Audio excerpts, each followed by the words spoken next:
Alors, vous allez donner quelques conseils à Herman, parce que la psychologue, on l'a branché sur le cas Vasilevski, Herman. Voilà. Herman, oui.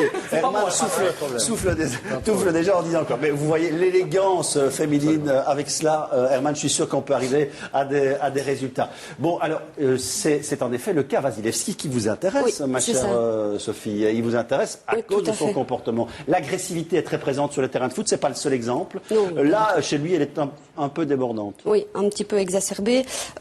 Donc en fait, il y a l'agressivité qui est saine. Donc c'est normal que dans un sport comme le foot, il y ait de l'agressivité. Mais évidemment, il y a un moment où ça dépasse un petit peu les limites et que là, on sent qu'il y a un petit problème d'impulsivité, de self-control.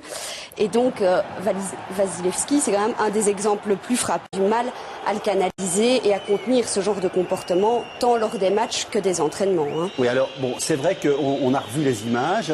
Maintenant, c'est important parce que vous avez une solution.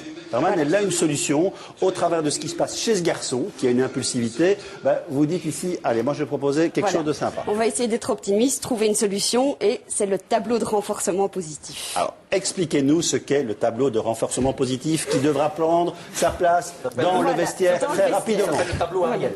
Donc, c'est une technique qui est bien connue en psychologie et qui doit aider à renforcer et à améliorer des comportements positifs et justement à diminuer des attitudes plus négatives. Et donc là, on fixe un objectif précis. Qu'est-ce qu'on va dire à Vasile? Alors, vous avez le tableau, il est là, hein, on va le colorier, c'est un peu difficile, hein, il faudra qu'on soit un peu plus précis. Oui, on va le donner à Herman tout à l'heure. On note les entraînements et les matchs. On fixe l'objectif précis, qui est dans le cadre de Vasile, ne pas utiliser ses coudes pendant les entraînements. Donc, en permanence, ne pas utiliser les coudes, oui. D'accord. Et donc, alors après, à la fin de chaque match ou entraînement, Vasile va pouvoir...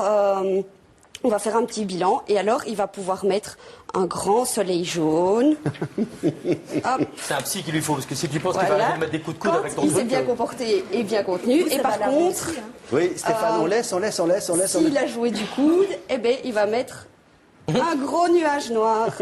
Voilà. Voilà, je vous dis, Herman, que les femmes apportent cette fraîcheur et que peut-être simplement il faut travailler cette technique du renforcement positif. Et si ça marche pas, si vous dites que ça marche qu'à long terme. Oui, c'est ça. Ça marche à long terme et donc il faut pas se décourager. Il faut fixer des objectifs qui restent bien atteignables. Et donc s'il réussit, il a droit à une petite récompense. S'il n'y arrive pas, eh bien on va réessayer. Allez, c'est très bien. Bon, Benoît, on a fait ça, le renforcement positif.